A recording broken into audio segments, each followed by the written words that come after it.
Assalamu alaikum and good evening, everyone. This is Ishan Isaac with Ishan on air every Sunday, 6 p.m. and onward, all over the world through social media platform as well as on the legacy media.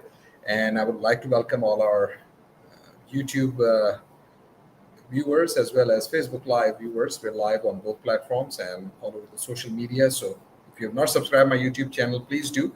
And some of the key information in terms of news and politics, economy, finance, and how it's tied with immigration. We'll cover a lot of these key topics today. And on Monday, there was this news about Gavin Newsom, who was traveling to a conference in Brazil, and he chided Democrats in the Senate who broke ranks on the shutdown, arguing that they foolishly decided that we are playing by the old set of rules, quote unquote, and had not adjusted to the new reality.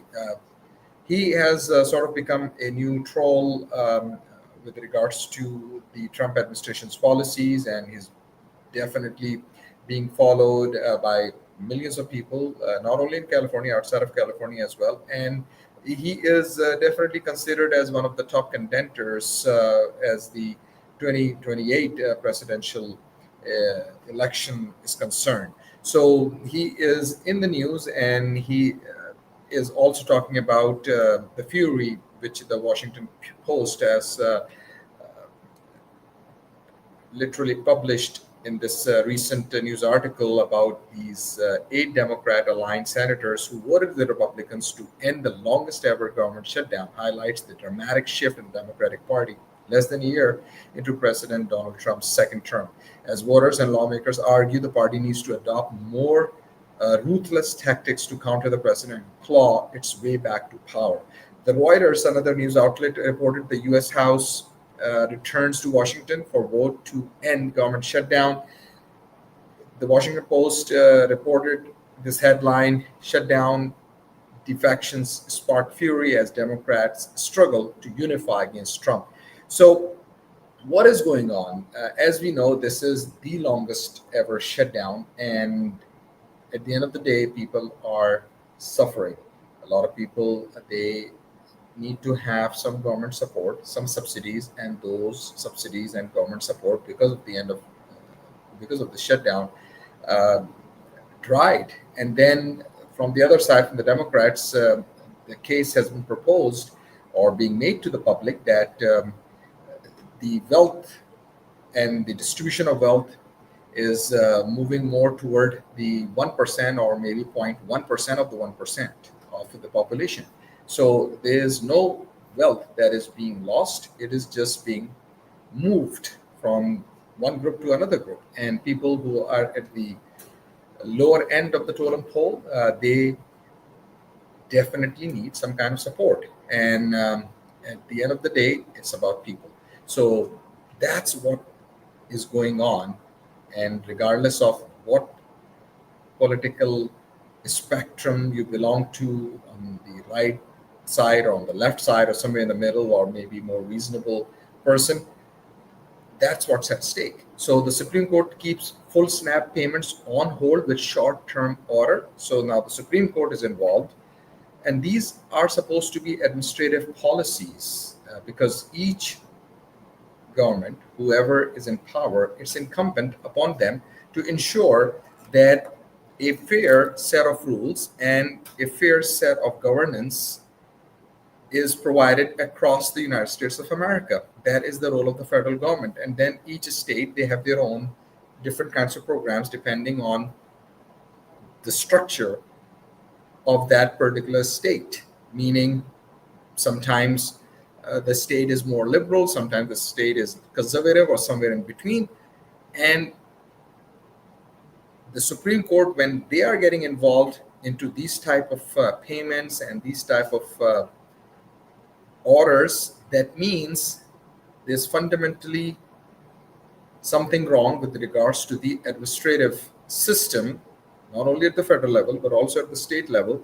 And the Supreme Court on Tuesday extended a short-term order that allows the Trump administration to withhold covering full food stamp payments in November, a move that appeared designed to put this whole aspect of how these lawsuits are being shaped up, and at the end of the day also supporting the administration. This is what's happening in terms of real politics. So this supplemental nutrition assistance program, or SNAP as it's known, benefits that help more than 40 million Americans, as well as several lawsuits playing out in lower courts, would almost certainly be dismissed as moot if the historic shutdown ends in coming days. So the Washington Post has reported the lesson is there. There is power in unity and in members of Congress working in partnership with the grassroots community, unquote. That basically is now the word um, from the Democrats, as well as especially Governor Newsom.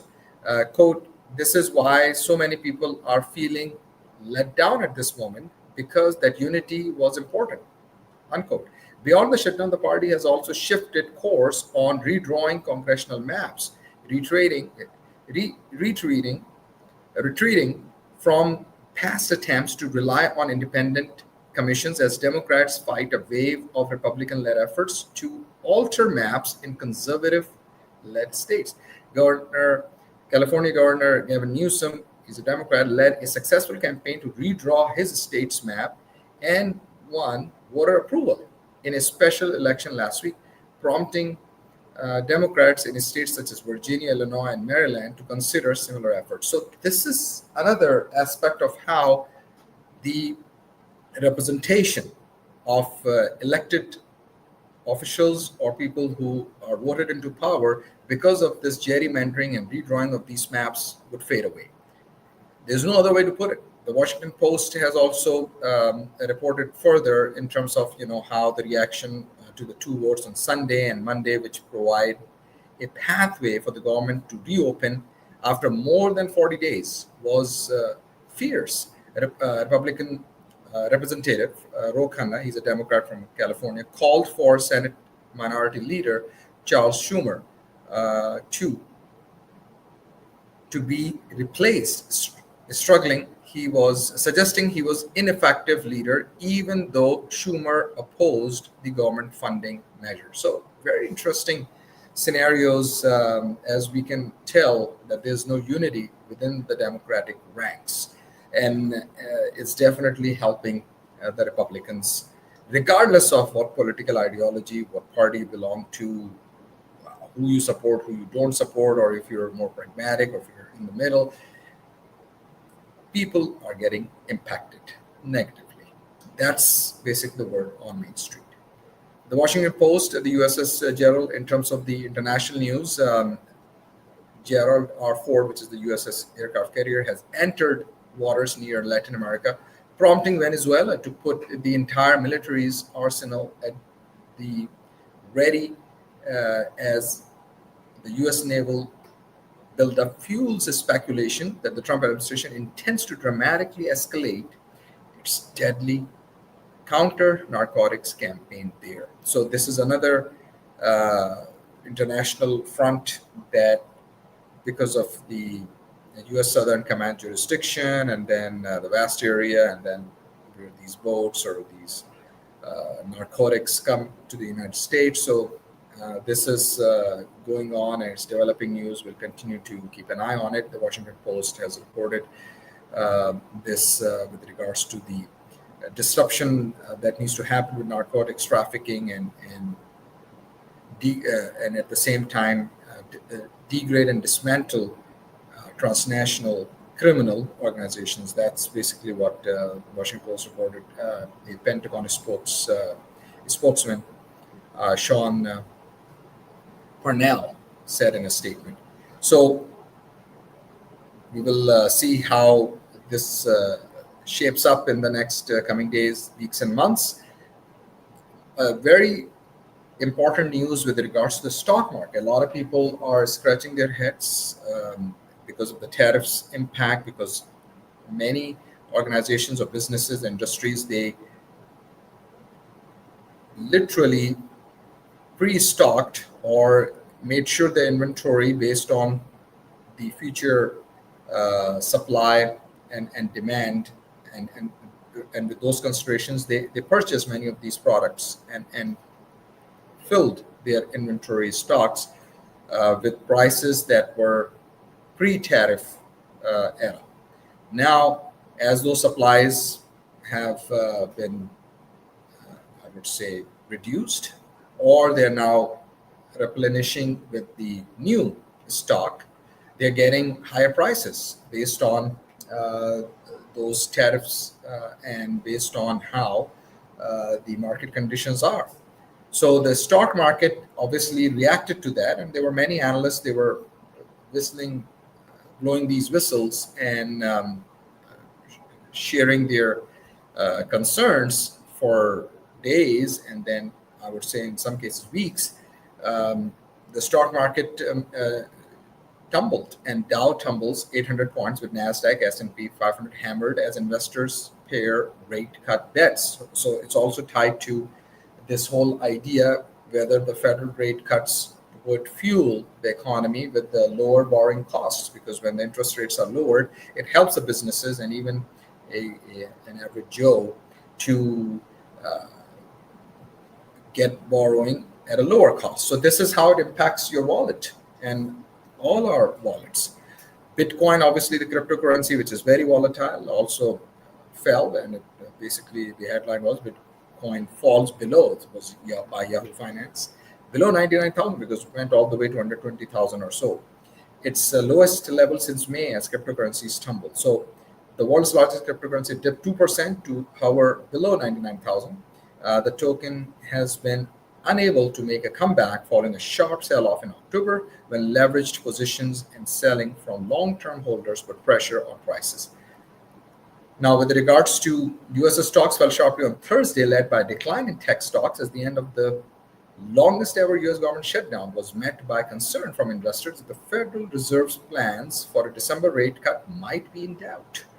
When the closing bell rang on Wall Street, the tech-heavy Nasdaq Composite IXIC suffered the sharpest losses, falling 2.3%. The benchmark S&P 500 GSPC fell 1.6%, while the Dow Jones Industrial Average DJI dropped 1.6%, or 797 points, to backtrack on its second record close in a row.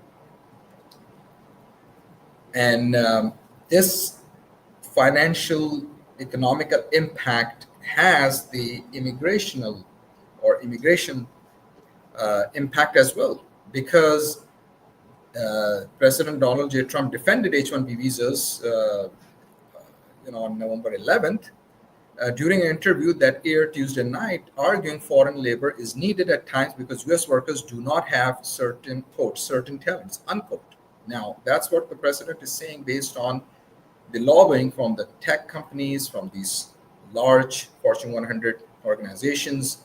And in some cases, it's argued that why are we not developing the talent pool here? Because on the books, on paper, it looks really good if you have a foreign worker.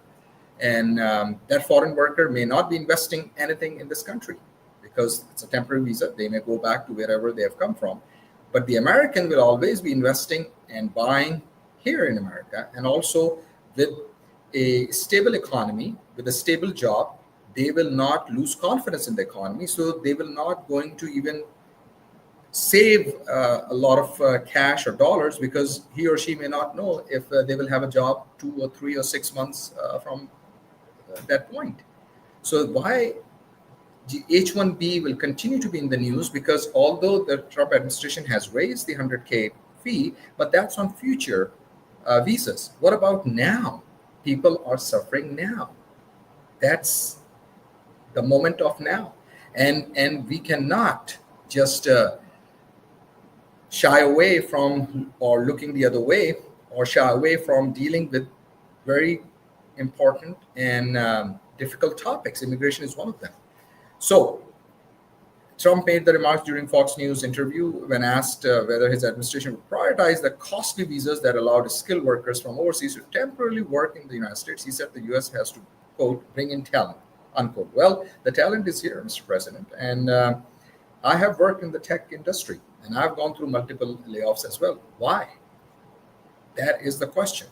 Because The layoffs or the impacts have nothing to do with the performance. It has always to do with the bottom line, or ensuring that the analysts' expectations with each quarter, Q1, Q2, Q3, Q4, are being met. And if there's no growth, then the only way to be profitable, you just continue to cut costs. And there's no long-sightedness, the long-term future outlook. So the company continues to do better, but at the end of the day, it's always the American worker or the person who is working. They get this. They are on the wrong side of the equation. Let's put it that way. So I've had a very rewarding corporate career, but I'm giving you my example because someone with my kind of experience, with my kind of leadership, should never go through even a single layoff. But there are many, many much more intelligent, smarter people than me, and they have also gone through layoffs. So those layoffs are occurring with Americans, and then those who are on H-1B visa, they're still working. And obviously, because in some cases they may be let go, but they know, the organizations know that keeping them would definitely help with their balance sheets, and then letting an American worker go, they obviously are going to save more money. So it's a simple math. It's just arithmetic. So I think Americans, they get it. We get it. And the economy is not working for anyone except the 1% or the 0.1% of the population. And that's why the wealth distribution is never fair. And it's always based on these political aspects and policies. It really impact the middle class. And the middle class, as we have all heard and seen for decades, is shrinking, shrinking, shrinking. So I hope I'm wrong, that there should never be a situation where either you have a poor class or you have the elite, and there's no one in between. And it may happen if proper policies are not put in place by both the Democrats, independents, few, because two-party system, and sometimes it feels like it's only one-party system now, and the Republicans. The onus is on them. This is happening under Republicans' watch. So when pressed by Fox News host Laura Ingraham, who said, quote, "We have plenty of talented people here," unquote. Thank you, Laura. Although it feels very difficult to even be on the same page as Laura, because she is very hawkish and has very outlandish views at many topics. Trump responded, quote, "No, you don't have. You don't have certain talents. And you have to, people have to learn," unquote. No, please decipher and challenge the president. Obviously, Laura didn't do that. And he left it at a very broad statement. Read again. So it's out there. So the Republicans have to ask these questions. And Democrats, they obviously are not asking the right questions. So Trump has touted securing investment from abroad, including, but that investment, Mr. President, is not helping Americans as we speak. And that is the problem. And each one of us need to speak up and ask the right questions, because it's not just about us. It's all about everyone. And we're all in this together. And then it's about our children and grandchildren's future as well. But he suggested in the interview that some American workers might not be the best prepared for various phases of production. Quote, "You can take people off an employment like an unemployment line and say, quote, 'I'm going to put you into a factory,' unquote," Trump said. Now, those who are unemployed, the onus is on you to write letters, talk to Mr. President if you can, and help him understand where you're coming from, because he just blamed you. You're the victim now, and let's blame the victim. Quote, "You can't just say a country is coming in, going to invest $10 billion to build a plant, and going to take people off an employment line who haven't worked in 5 years. And they are going to start making their missiles. It doesn't work that well," unquote. Yes, for missiles, maybe. And it sometimes feels like the defense industry is the only industry. Well, it's not. But it's a very big industry for sure. So that's the example Mr. President shared with Laura Ingraham in his Fox News, as reported by NBC News as well. In September, Trump signed a proclamation raising the fee that companies have to pay to obtain H-1B worker visas to 100,000 in a move that marked a win for immigration hardliners on Capitol Hill, but posed a costlier hurdle to tech executives seeking qualified workers from abroad. Why tech executives are seeking qualified workers from abroad? Why can they not seek qualified workers in the United States of America? We have STEM graduates from high school. We have enough engineers, scientists, and also people in computer science, technology, engineering, math graduating from our best institutions from East Coast to West Coast. So why tech executives are hell bent on qualified workers from abroad? It's because they want to get their own profits, their own stock options, and it looks good on paper. Bottom line, that is exactly what's happening in corporate sector. Very few companies are doing the right thing. So we've got to ask these tech executives and continue to keep the pressure. I know it's tough. I know people gotta remain patient and have that perseverance and resilience. But these questions and these points need to be asked and discussed all the time. So that's basically what's going on, and just some opinions that I gathered from all different various outlets and include some of mine, so we understand how it's impacting all of our wallets.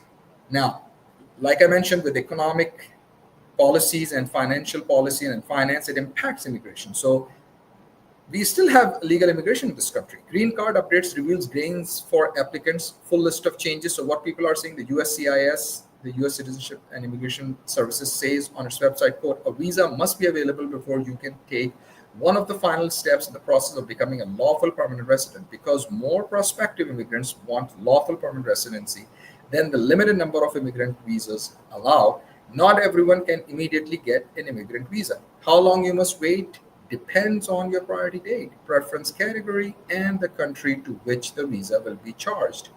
Code. If the demand for immigrant visas is more than the supply for a particular category and the country of chargeability, DOS, Department of State, considers the category and country, quote, oversubscribed, unquote, and must impose a cutoff date to keep the allocation of visas within the statutory limits, unquote. So there are different rules and INS rules and CIS rules that are already in place, and Newsweek has reported this. So the illegal immigration definitely puts the legal immigration and people who are coming to this country with legal immigration completely in a different ball game, or I would say completely unfair, because they have been standing in line, and then all of a sudden, just think of it this way, that people are standing in line, the gates are still closed, and somehow people they just entered into the gate as they open and try to let the first person in line, and then the stampede happened, and then everyone standing in the line, they are scratching their heads because they are following the law, and then whoever got in, and then they are just into that department store, if we are using that example. So that's basically the analogy. There's no other analogy that I can help you understand the situation with legal and illegal immigration. So that's why it's just very unfair for people who are standing in line, following the law, and trying to get into the country legally. Unfortunately, this whole illegal immigration, the way some raids are still happening, unfortunately, it's a very tough situation. But at the same time, we have to have this conversation as well with all Americans and non-Americans, and who are in this country maybe illegally. They are definitely trying to go off radar or trying to go off grid, but how long? And unfortunately, that's also not good for the society, where there is then mistrust, and then the cash economy, and then people, they may not be working through the proper channels, and people are getting paid under the table and those kind of things. So final action dates, FAD, they call it the earliest priority date at which a green card can be issued, and then dates for filing, DOF, they call it, that's the acronym, when applicants may submit adjustment or visa paperwork. So important aspects, and there's a whole bunch of categories. I'm just listing family sponsored visa applications. So it actually moved plus 3 months in some categories, and for FAD, F2B, unmarried sons and daughters of permanent residents 21 years or older, from Mexico moved plus 5 months. From 15 December 2007 to 15th May 2008. That's when these people filed their cases. And then the F2B unmarried sons and daughters from Philippines to Mexico, that also moved from in one category from Philippines 7 days, and then with Mexico moved plus 5 months. So important. And then other categories, non-Mexico, non-Philippines are out there. So you can definitely look it up and check those dates because that's how the immigration system works. So I know people have to wait for 15, 20, 30 years, or in some cases 10 years, 15 years, what have you, and then they get into the country. And then those who are not waiting 10, 15 years, and then they just cross the border because they just found that it's easier, and then they get caught and then they make noise. It's just very unfair to those who are still standing in line and they're waiting since 2006, as you can see on the screen, all these dates. Some people waiting since 2005. Some people are waiting since May 15, 2008, and 22nd November 2005, and then others only in these categories, October 2012, in some cases 15th May 2008, and then there are many other categories. So I just wanted to showcase this so people recognize and understand what's going on with immigration as well in this country, why it's a hot topic and why it's broken and needs to be fixed. I think everyone, regardless of what political ideology they may belong to, recognize this, that the immigration system is broken. What happens next? The next State Department bulletin, anticipated in January 2026, will indicate whether the recent pattern of forward movement will continue, because then it may just stop or not move at all for months, and they may even fall behind. So with that, I would like to thank our key advertisers and Affordable Insurance of Texas, EITinsurance.com for all your homeowners insurance, as well as business insurance, commercial insurance, and then auto insurance. Get a quote in minutes. 713-785-4000. 713-785-4000 is their number. And just mention my name, Zishan Essentia, Zishan on air, 713-785-4000. Or you can visit them on the web, www.aitinsurance.com. Affordable Insurance of Texas. Roop Saudi Palace, they have a website as well, but you can order by calling this number, 832-267-0065, 832-267-0065, and go on the web, roopsari.com, ROOPSARI, and you will see on roopsari.com all these beautiful clothing line and apparel for men's sherwanis, formal wear, to women's formal evening gowns, to wedding dresses, and for all different occasions, and for everyday wear for men, women, boys, girls, even toddlers and children of all ages. So visit Roop Saudi Palace. They also have custom and imitation jewelry, and they have new arrivals coming in, and end of the year sale, year-end sale is also coming up, and in some categories already started. So go to Roop Saudi Palace. They are on Hillcroft, and you can also call them to order by calling their number. It's on the screen. So the beautiful clothing, and you gotta wear beautiful necklaces and gold, and you can never go wrong with gold, because obviously you can always sell gold. You can also buy gold, and if you have beautiful jewelry, you can certainly even get contemporary jewelry by selling them to Prince Jewelers Houston. Or you can just go and buy these beautiful sets, heavy sets. These are very beautiful, heavy, designed, and even from different designers. And then they have light sets, everyday wear sets, earrings to different kinds of jewelry. And you can certainly get rings as well, and you'll get 22 karat jewelry and get beautiful necklaces and chains, and these are gold chains. So 281-777-1457 is the number, 281-777-1457. They are at Hillcroft, 5901 Hillcroft Suite, number C3 in Hillcroft Shopping Plaza. They have been in the business for decades. Mention my name, Zishan on air has sent you, and go and buy gold, or even sell gold and buy this beautiful jewelry at Prince Jewelers Houston, 281-777-1457. With that, I'm signing off with the social media, but we'll continue with the traditional media. And again, thank you for watching. And if you've not subscribed my YouTube channel and Facebook, just connect with me. And with that, signing off. Thank you.